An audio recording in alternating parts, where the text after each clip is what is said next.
My name is Rachel Carter. I'm 31, and on my own birthday, my mother-in-law, Linda, handed me divorce papers inside a pink envelope covered with silver butterflies. She stood in the middle of my workplace, Daniel's restaurant, raising her voice so every diner could hear. From all of us, Rachel. Happy birthday. Across the booth, my husband Ethan lifted his phone, recording every flicker of my expression like this was a family game night instead of the end of my marriage.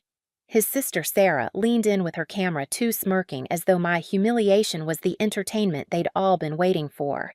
The envelope looked so innocent, like something a child would give their mother after school, but inside the legal language screamed cold and final petition for dissolution of marriage. It should have shattered me. It should have left me begging, crying, broken. That was the scene they wanted. Instead, I picked up the pen, signed my name without trembling, and slid the papers back across the table. My voice was steady when I said, "Thank you, Linda. This is the most generous gift you've ever given me." Because what they didn't know was that in my own purse, folded neat and ready, I carried a letter that would turn their cruelest surprise into my greatest escape. 3 days before that dinner, I had already caught Linda hunched over our kitchen table, sliding official papers into that pink envelope with a smile I'd never seen before. She thought she was clever. She thought her timing was perfect. What none of them realized was that I had my own envelope tucked inside my purse, holding a job offer that would change everything about my future. So when I signed those divorce papers, it wasn't defeat. It was freedom. Tell me, if your family tried to humiliate you in public, would you fight back on the spot, or would you stay silent until the right moment to strike? Before I continue, let me know where you're watching from in the comments, and hit like and subscribe if you've ever been betrayed by family. The first time I walked into the Carter's house as Ethan's wife, the hallway smelled like lemon cleaner and expectations. Family photos lined the staircase, Sarah in a white homecoming dress, Ethan shaking hands with a partner at an accounting banquet, Linda at a charity luncheon in a hat that looked like it came with an admission fee. When she hugged me, it was the kind of embrace that keeps the pelvises far apart and the judgment close. "Everyone, this is Ethan's wife," Linda announced to the living room as if I were a new appliance. She didn't use my name. "She works in the service industry." The words hung in the air like steam over pasta water, familiar to her, a little scalding to me. Someone murmured, "How interesting the way people talk about a hobby that involves taxidermy." I smiled and asked who wanted more iced tea. Daniel's, the restaurant where I worked, became my sanctuary.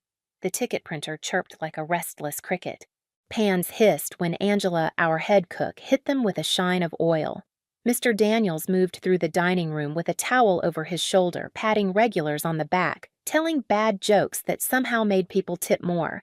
I learned the weight of a tray on my fingertips, the geometry of a crowded Friday night, the rhythm of when to interrupt a business deal and when to leave a third cup of coffee without being seen. It was honest work. It felt like competence. At home, that word never stuck to me. At Ethan's cousin's graduation party, Linda pressed me toward a circle of relatives I didn't know.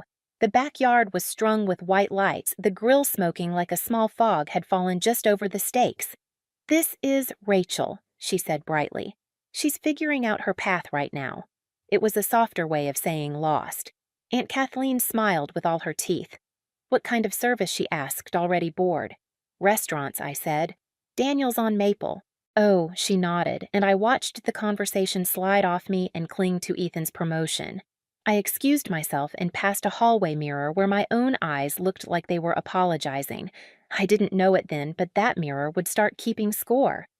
At Thanksgiving, Linda set the table like a catalog rigid napkin rings butter shaped like oak leaves. We went around and shared what we were thankful for. To Sarah's engagement to Dr. Patel, Linda beamed, and to Ethan's growing client list. She lifted her glass. So proud. When it was my turn, she busy-handed the gravy boat and said, "Next," then realized and gestured back, "Your turn," like someone tossing a dog a treat. "Family and health." I said, my mouth dry from a turkey that had been roasted into submission. Sarah's fiancé squeezed her knee.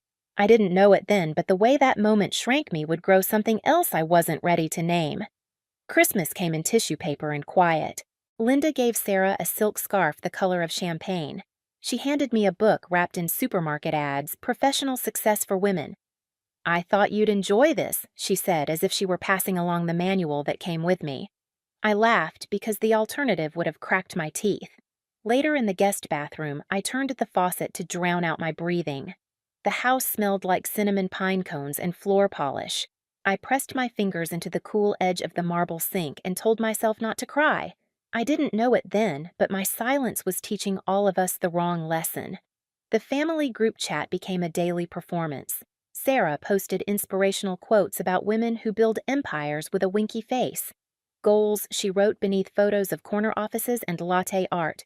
When I typed "love this," she replied, "Where are you applying these days?" Any movement as if my ambition were a package she could track.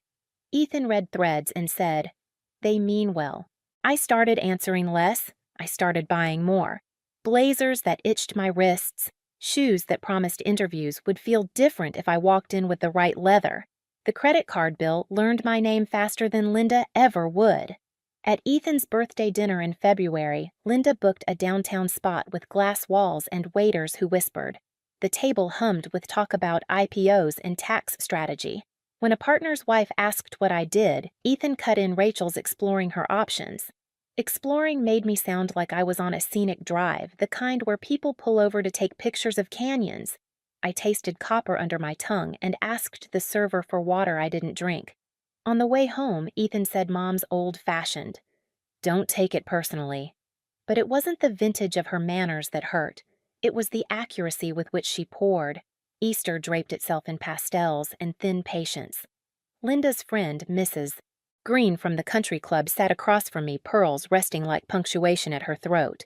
"And what's your background, dear?" she asked, pronouncing dear as though it rhymed with problem. I opened my mouth, but Linda slid in. "She's between steps. Thinking about school. Between steps, as if I were a miscount in the family waltz." I carried plates to the sink and listened to the house hum the dishwasher, the TV, and the den, little machines that knew their role and executed without complaint. I didn't know it then, but the hum had started sounding like a dare. I went home and rearranged my closet. I tried on competence in front of the mirror, the navy dress, the white blouse, the blazer with shoulder seams that didn't sit where my shoulders were. Every outfit was a question I couldn't answer. The cracked photo frame on our dresser, an accident from the move we never fixed, looked like the border of my life pretty, but splintered. I swallowed the shame because it seemed to be the only thing the Carters served without running out. When Linda called, her voice came in two settings, syrup and steel. "How's the search?" she would ask in syrup. "Ethan deserves a partner who can represent him well," she would add in steel. I nodded into the phone like she could see it. After we hung up, I would stand in the kitchen and stare at the pink, sticky note holding our grocery list to the fridge. The color matched a birthday envelope I hadn't met yet. I didn't know it then, but the world was already assembling my scene. Sundays at Daniel's were the antidote. Families came after church kids in scuffed dress shoes, swinging their legs under the table. Angela slid me a plate at the pass when she could eat. She'd say not asking how things were because she could read the answer in the slope of my shoulders. "Mr. Daniels told me you've got a manager's brain," and I tucked that sentence into my apron pocket like a lucky coin. Customers remembered my name, not just my job. The tip jar said thank you and meant it. For 7 hours at a time, I was exactly what I appeared to be. Then, 1 week after Easter, I was clearing plates at Linda's, and I heard her praying in the den. "Lord," she whispered, "help Ethan come to his senses." The TV was low, the lamp was warm, and my name didn't enter the room. Just the idea of me as a problem in a conversation between Linda and God. I stood in the hallway holding a stack of plates that suddenly felt like cinder blocks. Somewhere a timer dinged for dessert. I didn't move. I didn't breathe. I didn't know it then, but that prayer was a match. I was the paper it would set on fire and the light I would end up seeing by. I started with a blank document and named it Rachel Carter Resume because naming something feels like the first step toward believing it. I listed Daniels and every position that sounded like responsibility, closing duties, training new hires, inventory counts. I dressed the verbs up in suits, coordinated, managed, optimized. The words looked confident. My stomach didn't. I uploaded to job boards until my laptop fan sounded like a small airplane. Cover letters became a second shift. "Dear hiring manager, my experience in hospitality has taught me." I learned how to make arranging silverware sound like orchestration and how to turn a full section on a Friday into multi-stakeholder service environments. The first interview was at a glass building that reflected a better version of the sky. The lobby smelled like eucalyptus and power. A receptionist with perfect bangs handed me a clipboard. "Have you worked with CRM platforms?" she asked, like that's something everyone keeps in the pantry. Upstairs, a woman in a sharp gray dress skimmed my resume. "Your background is non-traditional." She said the way a doctor says benign, but watch it. I told her about de-escalating angry tables and mapping kitchen delays in my head. She checked her watch. "We're looking for corporate exposure," she said, like exposure were a vitamin I had neglected. I walked out feeling like a word misspelled by a single letter. I didn't know it then, but every no was a set piece moving into place. The rejections came in a rainbow of fonts. "We've decided to move forward with other candidates. We were impressed with your passion, but we'll keep your resume on file, which is corporate, for we won't." I started printing the emails because paper made the losses look like something you could stack and survive. I wrapped a rubber band around the growing pile. Owning the weight felt better than letting it float. Community college night classes seemed like a bridge I could build while walking it. I enrolled in Intro to Business and to Professional Communication. The classroom smelled like dry erase marker and effort. Professor Whitaker wore corduroy and belief. When I talked about how servers triage a 6-table section, he said, "That's workflow." When I explained why I read the room before offering dessert, he said, "That's customer segmentation." For 3 hours a week, I spoke a language that translated me. On the drive home, the streetlights broke the dark into manageable pieces. At home, tuition receipts and textbook costs turned into quiet arguments. "Maybe slow down," Ethan said, looking at our bank app, his thumb dragging across our dwindling balance like he could rub the numbers higher. Maybe wait. Wait felt like a word that only grows in someone else's mouth. I picked up doubles when I could, stood longer, smiled wider. My feet burned by 9 and went numb by 10. Angela started leaving me an extra empanada wrapped in foil. For the walk to your car, she said, meaning for the part of the day when your strength unbuttons itself. Mrs. Green came into Daniel's with friends from the club and looked surprised to see me in motion. "You're still here?" she said, as if I were a painting the restaurant had chosen not to rotate. "We love this place," I said, pouring water, the ice clinking like chaperoned conversation.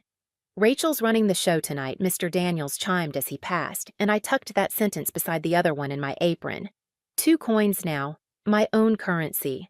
One Tuesday, I sat in our dark kitchen at 1 a.m., surrounded by index cards, salary requirements, transferable skills, questions to ask. The fridge hummed a sound that had become a lullaby and a threat. I wrote, "I am not a burden" on a card and slid it under the salt shaker so I would see it when I made eggs in the morning. I didn't know it then, but I was practicing a new kind of prayer, one that addressed the part of me Linda kept trying to starve. I interviewed at a bank where the manager said, "We need thick skin. Customers can be demanding," and I wanted to laugh into my blazer. I interviewed at a marketing firm where a 24-year-old asked, "Can you think strategically the way someone asks if you can chew?" I failed a spreadsheet test that required shortcuts my fingers hadn't met yet. I went home and watched tutorials until the cells in Excel felt less like a constellation and more like a map. Every time I learned one new thing, the mountain grew a foot taller. Every time I slept, I dreamed I was back at the Carter's table passing plates of invisible food that never filled me. The group chat found new ways to phrase old doubts. "Have you tried shadowing someone Sarah sent? Mentorship could be great for you." Linda added a thumbs-up emoji, the kind of endorsement that feels like a push. Ethan tried to split himself between us. "Mom has opinions," he said. "She wants what's best." But what she wanted was a version of me who would make her dinner parties easier. I learned to set my phone face down and study in public libraries where the quiet had rules and no one asked who I planned to become while pretending to hand me a napkin. My body started keeping a record. My shoulders rose toward my ears when I heard Linda's ringtone. My jaw clicked when Ethan cleared his throat to speak for me in rooms where I didn't need an interpreter. I started losing weight not in the cute way magazines promise, but in the way stress carves you smaller from the inside. Angela said, "Eat more often," and sometimes I did. Then came the night Mr. Daniels pulled me aside. "You're different lately," he said, not unkind, just true. The dining room was humming the string lights over the windows reflected in the sugar caddies like tiny galaxies. "You carry the room," he said, "even when you think you don't." I nodded and felt something in my chest sit down instead of pacing. We closed late and I walked to my car under a sky the color of dishwater. My phone buzzed with a text from Ethan. "Mom says Sarah's friend might know someone hiring at a clinic." I stared at the message until the letters blurred and I typed, "Thanks." The word looked too small for the life it was standing in. Professor Whitaker assigned a presentation on networking. "Interview someone in the field you want," he said. I emailed 5 people I didn't know and heard back from none. I wore my navy dress and practiced handshakes with my reflection. My reflection looked brave until it looked tired.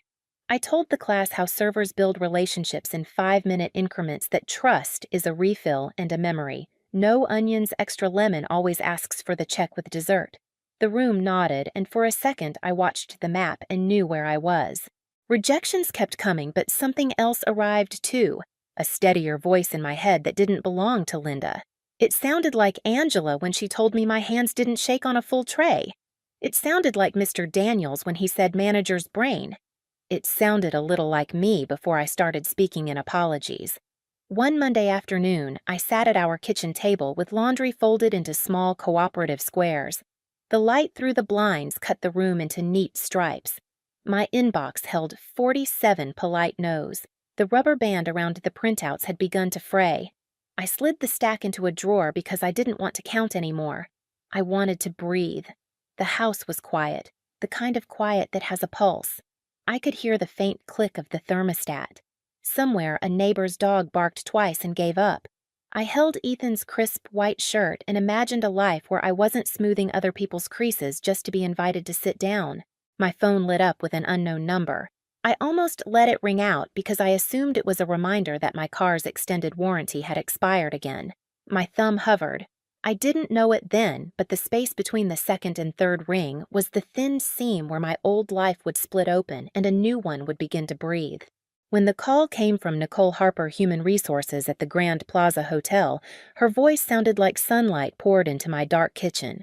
"Your restaurant experience is exactly what caught our attention," she said, and I wrote those words down on the back of a grocery receipt because I couldn't believe they belonged to me. For months, every email had said not enough, not qualified, not suitable. And now someone was telling me that the very thing Linda ridiculed my shifts at Daniels was the reason I was being considered. I wanted to run through the house screaming, but Ethan was upstairs on a conference call. Instead, I pressed the phone between my ear and shoulder and scribbled notes with a pen that shook like it had stage fright. Nicole explained the details: salary starting at $45,000, benefits training, even housing in a staff apartment. I repeated the words back to her, needing to hear them twice so they wouldn't vanish.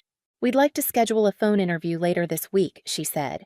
My voice didn't crack when I answered, "Yes."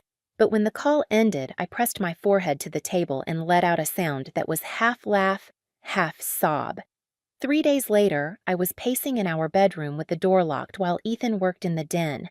The phone interview felt like stepping into air and finding a bridge beneath my feet. Nicole asked about handling difficult customers, juggling priorities, keeping calm when pressure cooked the room. For once, my answers weren't translations, they were the language itself. She laughed at one of my stories about a birthday party gone wrong at Daniels and said, "That's exactly the instinct we need." An hour later, the offer arrived by email. The letterhead gleamed. My name looked different on paper that promised health insurance and retirement planning. I printed a copy and folded it neatly into an envelope I slipped into my purse. It felt like armor. Meanwhile, Linda's behavior began shifting in a way that made the hairs rise on the back of my neck. For 2 years, she had treated me like a stain she couldn't scrub out of the carpet. Suddenly, she was polite, even affectionate. She called me dear in a voice sugared with false kindness. She invited me to coffee, just us girls. She asked about my class schedule and actually listened. Sarah mirrored her mother smiling when our eyes met instead of rolling them. She even volunteered to help with my birthday celebration. It was like the whole family had been assigned new roles in a play, and I was the only one who didn't get a script. Then I saw it. It was early morning. I came down for coffee before my shift at Daniels. The house was quiet except for the scratch of a pen. At the kitchen table, Linda sat with papers spread in a perfect grid. She wore her reading glasses halfway down her nose, the red pen in her hand moving quickly. When she noticed me, she froze, but not like someone caught off guard. More like someone satisfied the trap had sprung. With surprising speed, she stacked the pages, slid them into a pale pink envelope with silver butterflies, and pressed her palm over it. "Just some family paperwork," she said, her voice as sweet as artificial sweetener. "Nothing to concern you." She even called me dear again, and the word sat wrong on my skin. I recognized the weight of legal documents. I'd seen eviction notices at Daniel's tucked inside unpaid bills, but I forced a smile, poured my coffee, and asked if she needed help. She patted the envelope. "Oh no, this is something special, something for your birthday." The envelope looked too festive, too careful. Linda wasn't a woman who lingered over Hallmark aisles. She didn't choose butterflies unless they were meant to disguise barbed wire. I didn't mention it to Ethan. What would I say? "I think your mom's wrapping something sharp in pink paper." Instead, I tucked the suspicion into the back of my mind and carried on. The week before my birthday, little clues piled up like crumbs leading toward something rotten. Ethan kept grinning at his phone, angling the screen away when I leaned close. "Just surprise stuff," he said. "You'll love it." His excitement felt boyish, but when he kissed me at night, there was a tenderness that bordered on guilt. Sarah, who usually found excuses to avoid family dinners, texted me directly. "Can't wait for your big night, complete with heart emojis." The friendliness rang hollow like a smile pasted onto a mask.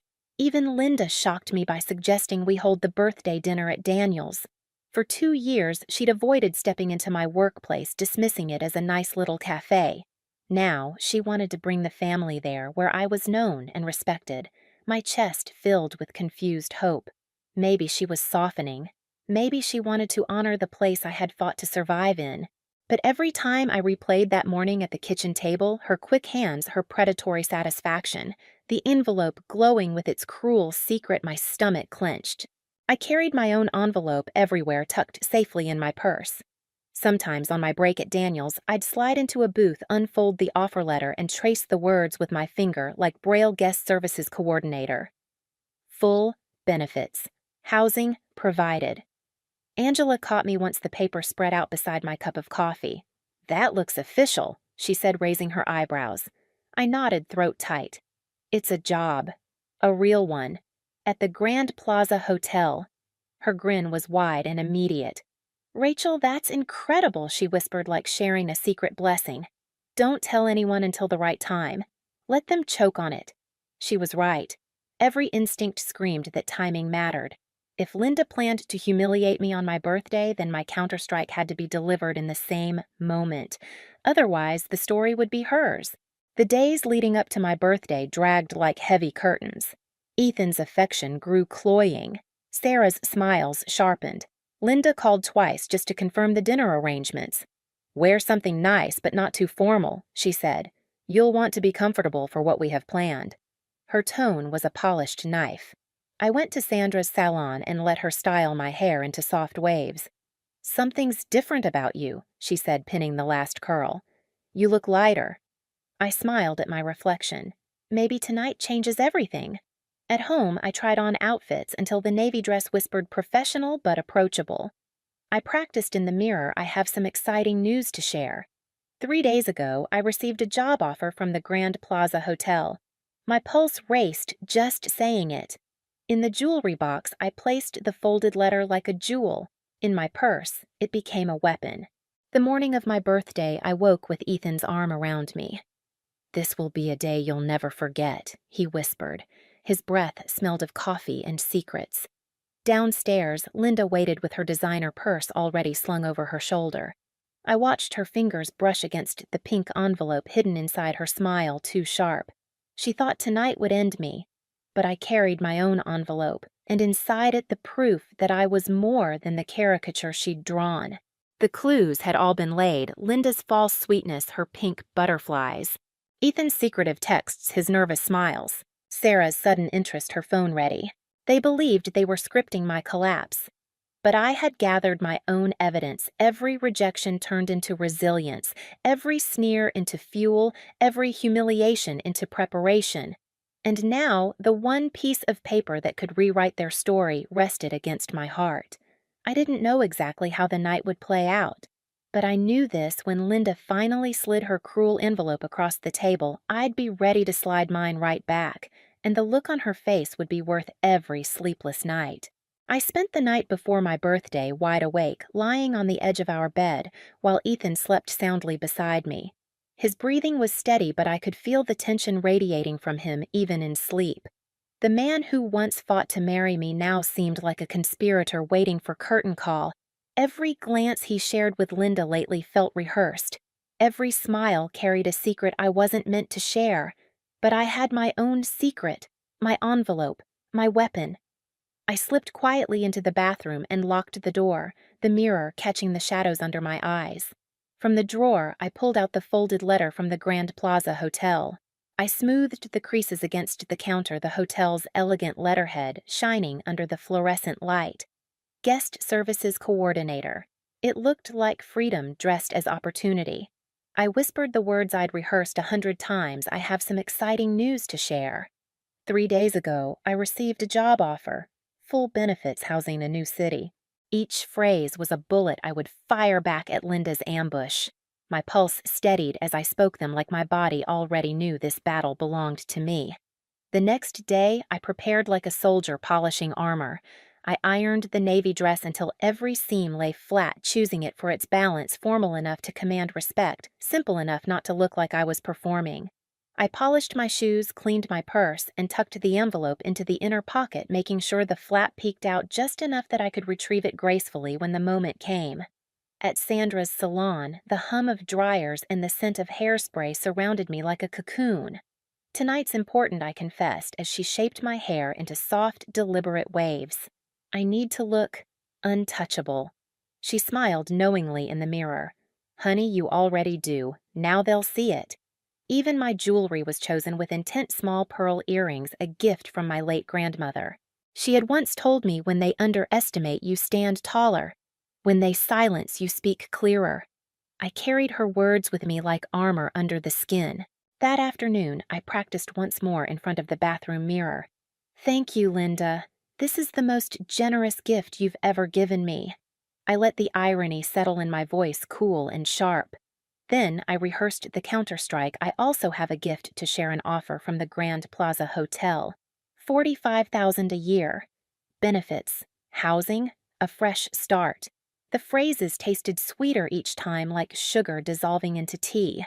I paused, studying my reflection. Did I look like someone who could deliver such lines without trembling? My hands shook at first, but I gripped the counter until they stilled.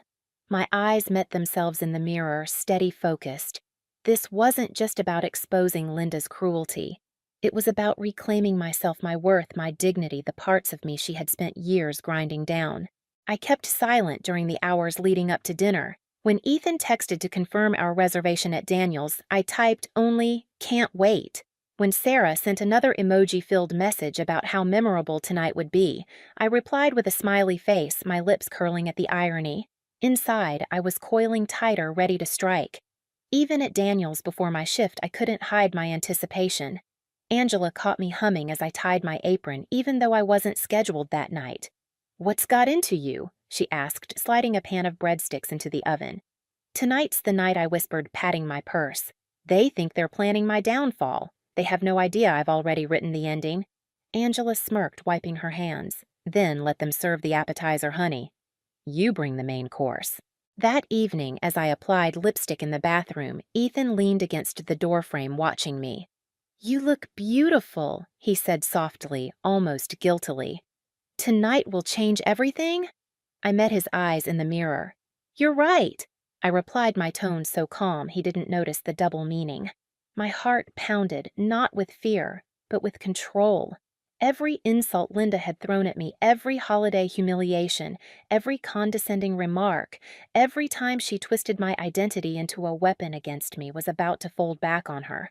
The pink envelope in her purse might hold the ending she had crafted, but my navy dress pearl earrings and folded letter in my purse were the beginning of a new story, one she couldn't touch. As we left the house, I tightened my grip on the strap of my purse. The cool paper inside brushed against my fingers, and I whispered silently to myself, "Wait for the right moment. Don't waste the reveal." The Carters thought they were bringing me to Daniel's to stage my collapse. What they didn't realize was that they had chosen my stage, my home turf, where the staff and customers knew me, respected me, valued me, the perfect audience. Would you have the patience to wait, to smile at the very people planning your humiliation, knowing the blade you carried was sharper than theirs I did? And by the end of the night, they would know it too. Daniel's restaurant smelled like roasted garlic and warm bread the night of my 31st birthday. The checkered curtains glowed gold from the setting sun, and the chatter of regulars filled the air with comfort I'd clung to for years. But as we walked in, Ethan, Sarah, Linda, and me, the air thickened. I knew this would not be comfort. This would be theater. Mr. Daniels himself hurried over, wiping his hands on his apron. "Rachel." His voice boomed like a trumpet. "And these must be your family." He shook their hands with genuine warmth, pride shining in his eyes. Linda gave a polite smile that looked painted on. Sarah barely glanced up from her phone, thumbs already twitching as if preparing for a live broadcast. We were seated in the corner booth where I'd served hundreds of meals. Tonight, I sat as the guest, the target, the spectacle. Dinner crawled by in strange civility. Linda asked me about school as though she suddenly cared. Sarah giggled mysteriously at inside jokes I wasn't meant to hear. Ethan checked his phone constantly, his smile growing tighter. The weight in my purse pressed against my thigh, my own envelope waiting patient and calm. Then came dessert. The lights dimmed slightly and the staff gathered carrying a chocolate cake with sparklers fizzing. "Happy birthday, dear Rachel," they sang. Regulars joined in, clapping along their voices, filling the room with warmth I didn't deserve but desperately needed. My heart swelled with their affection. "Make a wish." Ethan said, phone-angled red light blinking. Recording. I closed my eyes and wished for courage, then blew out the candles. Smoke curled upward like incense to the gods of second chances. Linda clapped sharply, the sound cutting through the cheer like a gavel. From her purse, she pulled the pale pink envelope with its silver butterflies. She held it high for the entire restaurant to see her smile glowing with false generosity. "We have a special gift for you, Rachel. From all of us." Gasps and whispers spread through nearby tables, everyone watching. Sarah raised her phone, already recording. Ethan leaned forward, hungry for my collapse. My fingers trembled as I accepted the envelope, but not from fear. From restraint. I slid it open carefully as though it might explode. Inside crisp legal documents, black bold letters screamed, "Petition for dissolution of marriage." The restaurant's hum quieted to a hush. Forks froze midair. The Carters leaned closer, eager for my breakdown. But I didn't give it to them. I picked up the pen they had thoughtfully provided. My signature flowed across the line with perfect steadiness. I closed the folder, slid it back into the envelope, and looked Linda dead in the eye. "Thank you," I said clearly, my voice carrying across the restaurant. "This is the most generous gift you've ever given me." Linda's triumphant smile faltered, confusion flickering. Ethan lowered his phone an inch. Sarah blinked, her recording stuttering as if her camera couldn't process what it was seeing. Then, slowly, deliberately, I reached into my purse. "And I have a gift for you, too." I pulled out my envelope, the one I'd guarded like a blade. I unfolded the letter, the Grand Plaza Hotel's crest shining under the restaurant lights. 3 days ago, I was offered a position as guest services coordinator at the Grand Plaza Hotel, I announced. $45,000 a year, full benefits, housing included, and a fresh start 3 hours from here. Gasps rippled through the dining room. Mr. Daniels clapped his hands together. "Rachel, that's wonderful news." Angela popped her head out of the kitchen window, tears brimming. "I knew you could do it," Chris actually whooped, dropping his rag. Applause swelled from customers who had watched me serve them with dignity week after week. Mrs. Green raised her glass to Rachel she toasted. Strangers joined in, clinking silverware against glasses, cheering louder and louder. The Carters sat frozen, their ambush collapsing under the weight of my announcement. Linda's face cycled from disbelief to panic, her lips parting with no words to fill them. Ethan's recording shook in his hands, capturing not my humiliation, but their downfall. Sarah's phone lowered, her smirk erased. I laid the job letter flat on the table beside the divorce papers, side by side like exhibits in a trial. "While you were planning my destruction," I said calmly, "I was planning my future. So, thank you for freeing me exactly when I needed it." The room erupted in cheers. Linda's cheeks burned crimson, her hands twitching around her silverware. Ethan looked as though he'd swallowed stones. Sarah tried to laugh, but the sound caught in her throat. I stood, straightened my navy dress, and tucked my letter back into my purse. My voice cut through the applause. I won't be needing dessert. I already got the sweetest gift tonight, freedom. With that, I walked out of Daniel's applause, following me like a marching band. The cool night air hit my face like baptism. Behind me, the Carters were left choking on the ashes of their own cruelty. They thought I'd break.